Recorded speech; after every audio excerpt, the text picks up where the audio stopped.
ہمارا یہ ادارہ معہد الفقیر الاسلامی یہ فقط ایک تعلیمی درسگاہ نہیں ہے بلکہ ایک تربیتی مرکز بھی ہے۔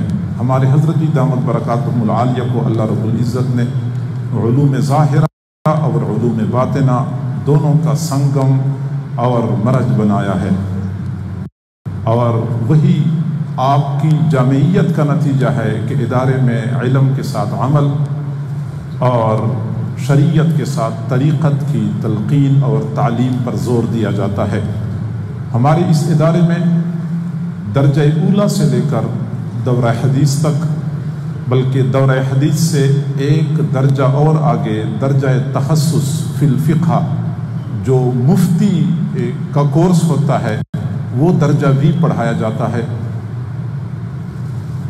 اور صرف یہ نہیں کہ بنین یعنی بچوں کی تعلیم کا انتظام ہے، بلکہ الحمدللہ ہمارے ہاں ادارے میں بچیوں کا مستقل شعبہ ہے جامعہ عائشہ کے نام سے، وہاں پہ بچیوں کی تعلیم اور تربیت کا بھی اہتمام کیا جاتا ہے۔ اور صرف یہ نہیں بلکہ ہمارے ادارے میں تعلیم کے لیے دور دراز کے علاقوں کو فائدہ پہنچانے کے لیے، ان کو مستفید کرنے کے لیے آن لائن ٹیچنگ کا بھی انتظام ہوتا ہے۔ ای معہد کے نام سے مستقل ایک ادارہ ہے، اور اسی ادارے میں دنیا کے کونے کونے سے لوگ شرکت کرتے ہیں اور باقاعدہ درس نظامی اور اس کے علاوہ مختلف کورسز میں شریک ہوتے ہیں اور فائدہ حاصل کرتے ہیں۔ اس وقت ہم نے جو دستربندی کا سلسلہ چلانا ہے تو اس میں الحمدللہ ہمارے معہد الفقیر الاسلامی جھنگ میں کل فضلاء جو دورہ حدیث میں اول سے لے کے آخر تک شریک رہے ان کی تعداد 46 ہے۔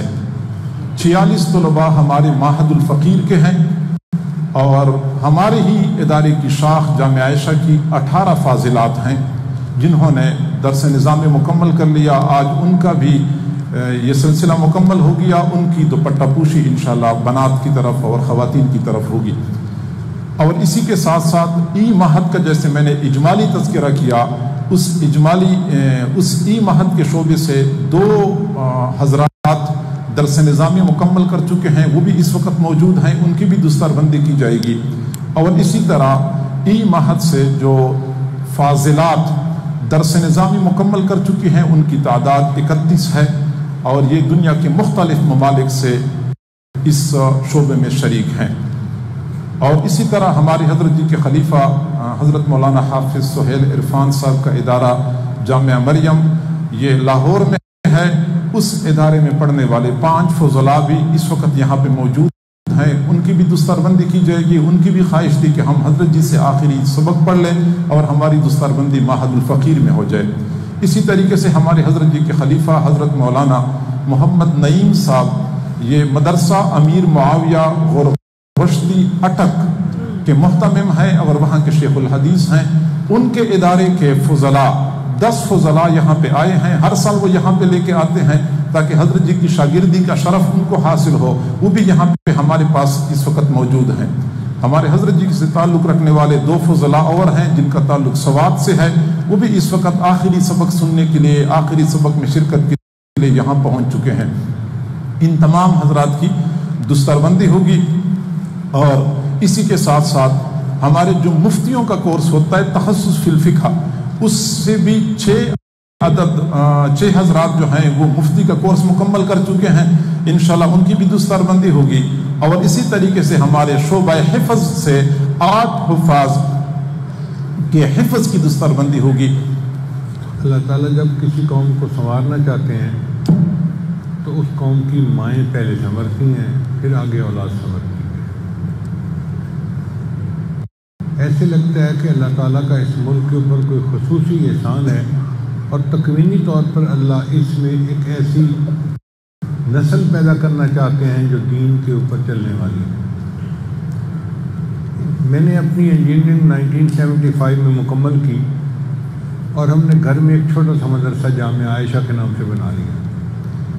ہمارے پاس جتنی بچیاں آتی تھیں سب ان پڑھ ہوتی تھیں، کوئی قاری صاحب کی بیٹی ہے، کوئی عالم صاحب کی بیٹی ہے، کوئی پیر صاحب کی بیٹی ہے، کوئی تبلیغی پائی کی بیٹی ہے، اور یہ حضرات اپنی بچیوں کو اسکول اس دور میں بھیجتے ہی نہیں تھے کہ جی بچیاں بگڑ جاتی ہیں، ان کا ذہن بنا ہوا تھا۔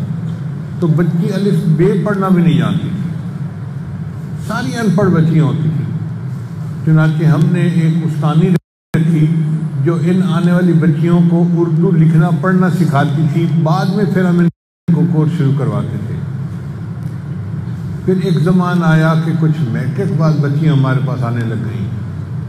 اب اس دور میں ہم اتنا خوش ہوتے تھے، مجھے اہلیہ خوش ہو کے بتاتی تھی آج میٹرک پاس بچی داخلہ لینے آئی ہے، ایسے لگتا تھا کہ جیسے پتہ نہیں کون سا آسمانی تحفہ ہمارے مدرسے میں آ گیا۔ پھر ایک وقت آیا کہ میٹرک پاس بچیاں عام ہو گئیں، پھر ایف اے پاس، پھر بی اے پاس، پھر ایم اے پاس۔ آج ایسا وقت ہے کہ ہمارے اداروں میں ڈاکٹر انجینئر بچیاں آرام کے ساتھ درجنوں کی تعداد میں داخلہ لیتی ہیں اور عالمہ بنتی ہیں۔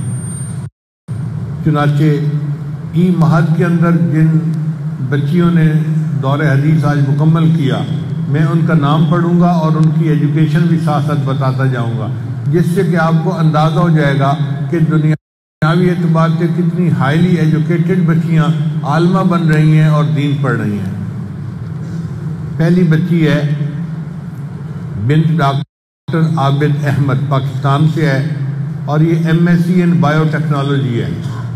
اب جس بچی نے یونیورسٹی سے ایم ایس سی کیا بایو میں، وہ عالمہ بننے کے لیے مدرسے میں آتی ہے۔ ایک بچی ہے بنت اسرار احمد، یہ انڈیا سے ہے، اور اس نے کامرس میں جو ہے وہ بیچلر کیا ہوا ہے۔ پھر ایک بچی ہے محمد صدیق، امریکہ سے، اس نے B S C civil engineering کی ہوئی ہے، یعنی یہ انجینئر بچی ہے، اور اب عالمہ بننے کے لیے اس نے ہمارے مدرسے میں داخلہ لیا اور یہ عالمہ بن گئی ہے۔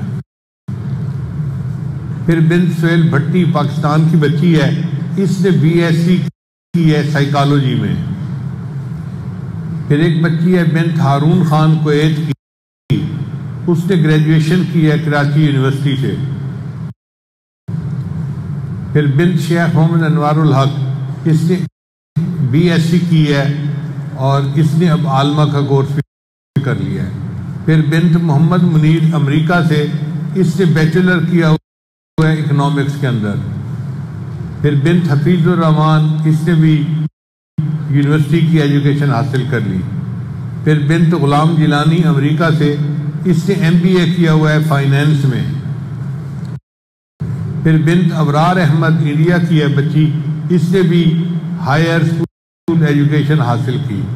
پھر بنت محمد باسن بابر چغتائی، یہ یو اے ای کی بچی ہے اور اس نے B S C chemical engineering کی ہوئی ہے۔ پھر بنت محمد رفیق صابر، آسٹریلیا کی بچی ہے، اس نے اسلامک اسٹڈیز میں ایم ایس سی کی ایم اے حاصل کیا ہوا ہے۔ پھر بنت حبیب پراچا، پاکستان سے، اس نے بھی بیچلر آرٹس میں حاصل کیا ہے۔ پھر بنت خورشید حسن شاکر، یہ بھی یو اے ای کی بچی ہے، جس نے کمپیوٹر سائنسز میں بی ایس سی حاصل کی ہے۔ پھر بنت مومن ریاض احمد، انڈیا کی ہے، اس نے بھی ایم ڈی کی ڈگری حاصل کی ہے۔ پھر بنت سمیع اللہ بیگ، یہ نیوزی لینڈ سے ہے اور اس نے ایم اے اسلامک اسٹڈیز کیا ہوا ہے اور ساتھ B S C home economics میں بھی کی ہوئی ہے۔ پھر بنت عبدالرشید، انڈیا سے بچی ہے، اس سے بھی یونیورسٹی کی ایجوکیشن حاصل کی ہے۔ پھر بنت عبدالکریم، انڈیا سے ہے، اس نے بھی کمیونیکیشن انجینئرنگ میں بی ایس سی کی ہوئی ہے۔ پھر بنت سید رفیع الدین ہاشمی، امریکہ سے ہے، اس بچی نے پی ایچ ڈی کی ہوئی ہے میتھمیٹکس میں۔ اب آپ اندازہ لگائیے کہ جو بچی میتھمیٹکس میں پی ایچ ڈی کر چکی ہے وہ عالمہ بننے کے لیے مدرسے میں آئی ہے۔ یہ اللہ کا احسان ہے یا نہیں ہے؟ ذالک فضل اللہ یؤتیہ من یشاء واللہ ذو الفضل العظیم۔ بنت عبد اسماعیل شیخ، یہ بھی انڈیا سے ہے اور یہ ڈاکٹر بچی ہے۔ پھر بنت عبدالعزیز فریدی کویت کی بچی ہے اور اس نے بھی آرٹس میں بیچلر کیا ہوا ہے۔ پھر بنت سید سلطان احمد پاکستان کی بچی ہے اور اس نے کامرس میں بی ایس سی کی ہوئی ہے۔ پھر بنت مرزا اختر محمود پاکستان کی بچی ہے اور اس نے بیہیویئرل سائنسز میں ماسٹر ڈگری حاصل کی ہوئی ہے۔ پھر بنت امجد حسین پاکستان کی بچی ہے، یہ بھی ڈاکٹر ہے۔ پھر بنت عبد المجید خان پاکستان کی بچی ہے اور یہ اسلامک اسٹڈیز میں اس نے بھی ایم ایس سی کی ہوئی ہے۔ اب آپ اس سے اندازہ لگائیں کہ کتنی ہائیلی ایجوکیٹڈ بچیاں ہمارے مدارس سے بخاری شریف پڑھ کے عالمہ بن رہی ہیں۔ اب جن کے پاس دین کا علم بھی ہے اور دنیا کا علم بھی ہے، یہ وہ بچیاں ہیں جو آئندہ ایک نئی جنریشن بنائیں گی، جن کے ذریعے سے اللہ تعالیٰ پاکستان کو دنیا میں عزت عطا فرمائیں گے۔ پھر ایک بچی ہے بنت عبد الغفار ساؤتھ افریقہ سے، اس نے بھی یونیورسٹی کی ایجوکیشن حاصل کی ہے۔ پھر بنت ابو بکر قاسم ساؤتھ افریقہ کی ہے، اس نے بھی یونیورسٹی کی ڈگری حاصل کی ہے۔ پھر بنت محمد اکمل ملائیشیا کی بچی ہے، اس نے ماسٹرز کیا ہوا ہے اکنامکس کے اندر۔ پھر بنت شفیق شیخ امریکہ کی بچی ہے اور اس نے بھی بیچلر ڈگری حاصل کی ہے سائنس میں اور ایجوکیشن ان کمیونٹی آرگنائزنگ اور بنت عمر کرامت کی بچی ہے جو موریشیس سے ہے اور اس نے بھی یونیورسٹی سے گریجویشن کی ہوئی ہے۔